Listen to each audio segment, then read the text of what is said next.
Hi everyone! I'm Teacher Ken, your mathematics teacher for today. Mathematics equation, math problems, don't you worry, because I will teach you the enjoyable and easiest way. Because I can, you can, we can, with Teacher Ken.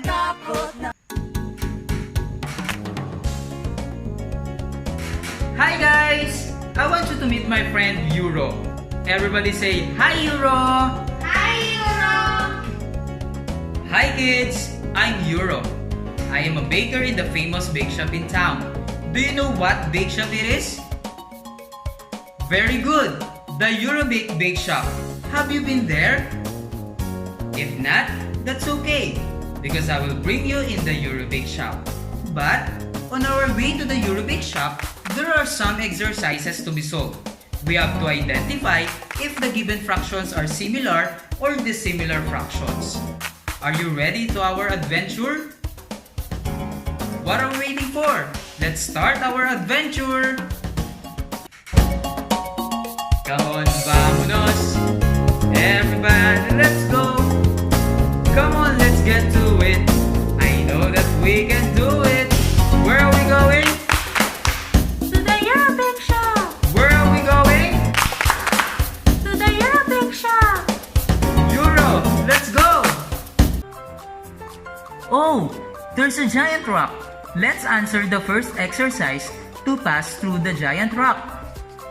What are the given fractions? Similar or dissimilar fractions? Very good. The given fractions are similar fractions because they have the same denominators. We can now pass through the giant rock. Oh, there's a hole. Let's answer the second exercise to cover the hole. What are the given fractions? Similar or dissimilar fractions? Correct! The given fractions are dissimilar fractions because they have different denominators. We can now pass through the hole. Oh, there's a wall. Let's answer the third exercise to break the wall. What are the given fractions? Similar or dissimilar fractions? That's right! The given fractions are dissimilar fractions. We can now pass through the wall. Oh! The bridge is broken. Let's answer the fourth exercise to pass through the bridge. What are the given fractions? Similar or dissimilar fractions? You got it! The given fractions are similar fractions.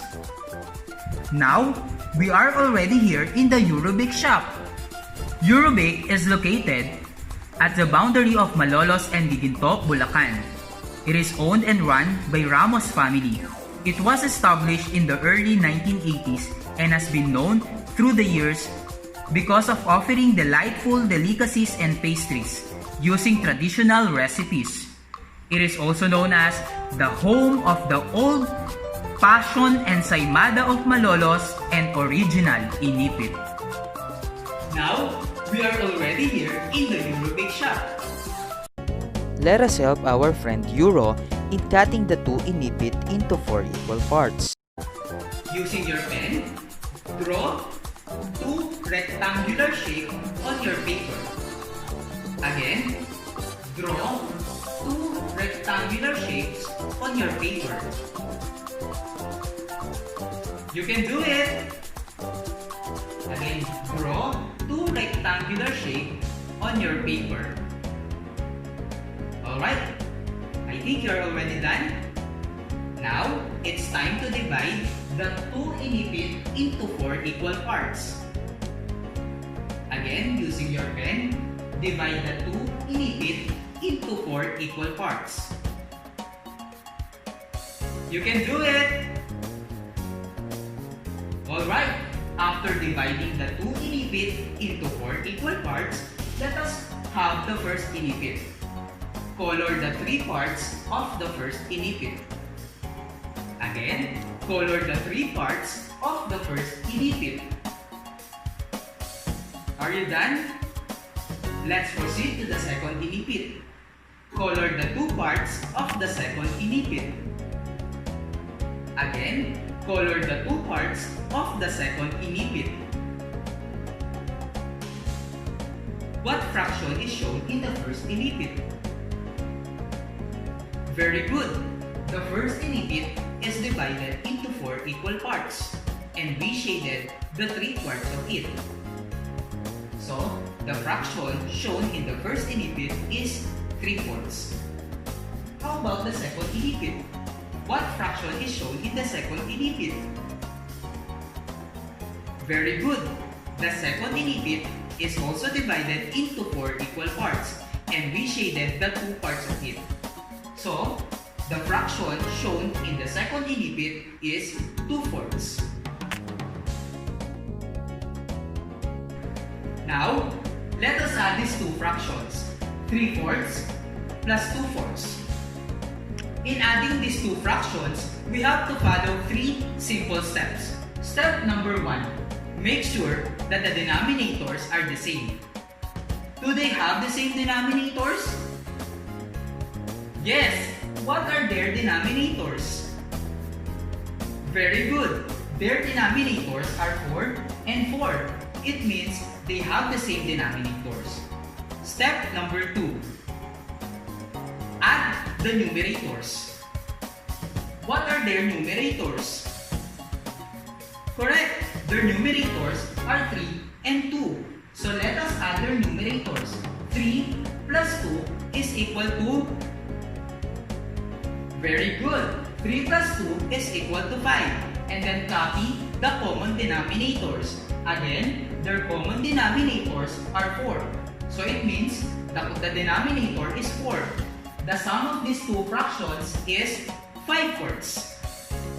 Step number 3. Simplify the fractions if needed. 5/4 is an improper fraction. So to simplify this fraction, we have to change improper fraction into mixed fraction. Divide the numerator by the denominator. So our numerator is 5 and then the denominator is 4. 5 divided by 4 is equal to 1. 1 times 4 is equal to, very good, is equal to 4. 5 minus 4 is equal to 1. So it means the answer or the simplified answer is 1 and 1/4. Again children, remember the 3 simple steps in adding similar fraction. Step number 1. Make sure that the denominators are the same. Step number 2. Add the numerators and copy the common denominators. And then step number 3. Simplify the fractions if needed. Oh, Euro, what's the problem?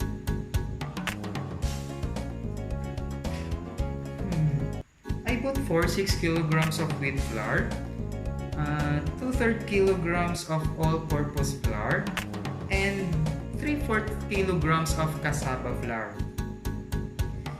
I don't know how many kilograms of flour did I buy in all.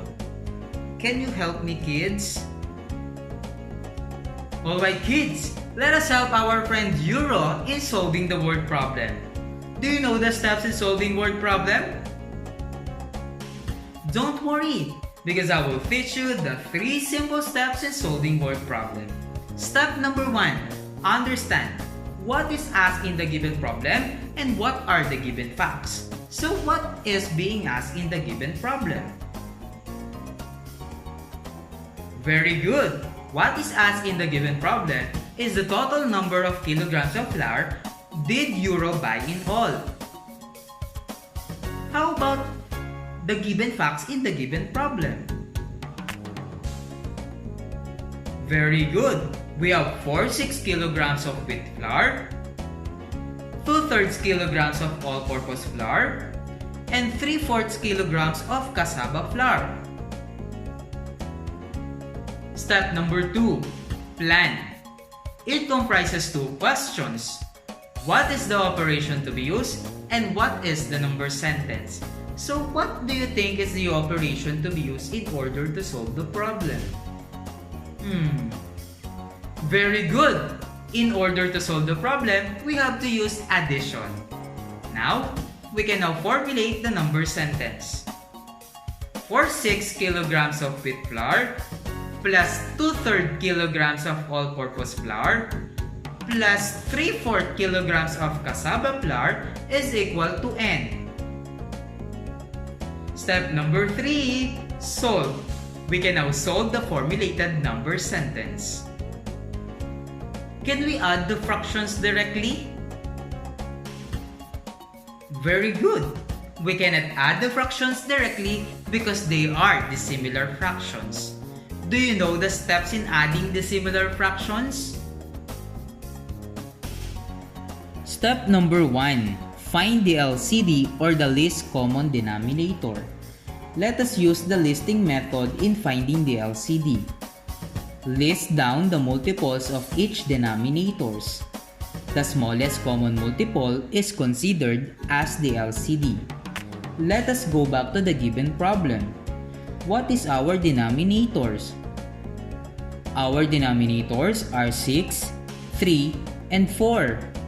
Now, let us list down the multiples of 6. Everybody, 6, 12, 18, 24, 30, 36, and so on. How about 3? 3, 6, 9, 12, 15, 18, and so on. And the multiples of 4 are 4, 8, 12, 16, 20, 24, and so on. Now, what is the least common multiple? The least common multiple of 6, 3, and 4 is 12.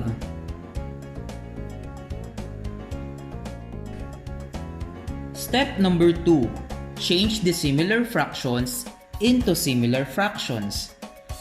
Again, let us go back to the given problem. The given fractions are 4/6, 2/3, and 3/4.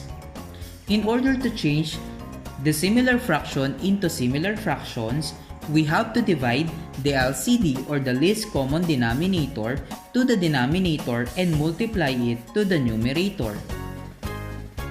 Okay, let's do it. 12 divided by 6 is equal to 2 times 4 is equal to 8. Next, 12 divided by 3 is equal to 4 times 2 is equal to 8. And then last, 12 divided by 4 times 3 is equal to 9. Now, we already created similar fractions. We have 8/12, 8/12, and 9/12. Step number 3. Add similar fractions. First, let us add the numerators. 8 plus 8 plus 9 is equal to 25. And then copy the common denominator.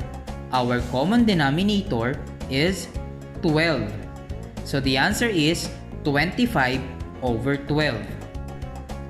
Step number 4. Express your answer in the lowest term.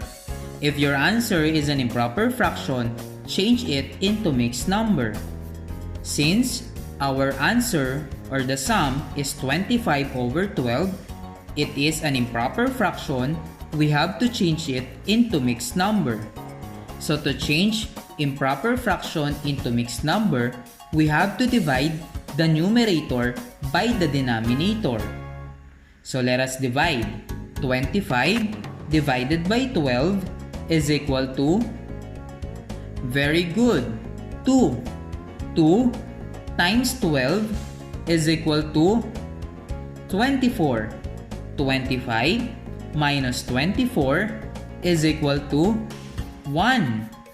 The quotient will be the whole number, and the remainder will be our numerator. The divisor will be our denominator. So the answer is 2 and 1/12. Let us have another example. 9/12 minus 2/8 is equal to n. Can we subtract it directly? Very good. We cannot subtract it directly because they are dissimilar fractions. So first, we have to find the least common denominator or the LCD. Let us use the listing method in finding the LCD. So let us list down the multiples of 12. 12, 24, 36, 48, and so on. How about 8? 8, 16, 24, 32, and so on. Now, let us find out the least common multiple. The least common multiple of 12 and 8 is very good, 24. Step number 2. Change the dissimilar fractions into similar fraction. In order to change dissimilar fractions into similar fraction, we have to divide the denominator by the denominator and multiply to the numerator. So let us go back to the given fractions, 9/12 and 2/8. So our LCD is 24. 24 divided by 12 is equal to 2 times 9 is equal to 18. Next, 24 divided by 8 is equal to 3 times 2 is equal to 6. Now, we already created similar fractions. We can now proceed in step number 3. Subtract the similar fractions. First, subtract the numerator. 18 minus 6 is equal to 12. And then copy the common denominator. Our common denominator is 24. So the answer is 12/24. Step number 4. Express the difference to its lowest term. 12/24. 12 and 24 are both divisible by 12. So let us divide both numerator and denominator by 12. 12 divided by 12 is equal to 1. 24 divided by 12 is equal to 2. So the answer is 1/2. So 9/12 minus 2/8 is equal to 1/2. Again kids, here are the steps in adding and subtracting dissimilar fractions. Step number 1. Find the least common denominators. Step number 2. Change dissimilar fractions into similar fraction. Step number 3. Add or subtract similar fractions. And then step number 4, express your answer to lowest term. If your answer is an improper fraction, change your answer into mixed number. Alright kids, I hope you enjoy our math journey today. Again, I'm Teacher Ken, and I'm Euro. When it comes to math, I can, you can, we can, with Teacher Ken.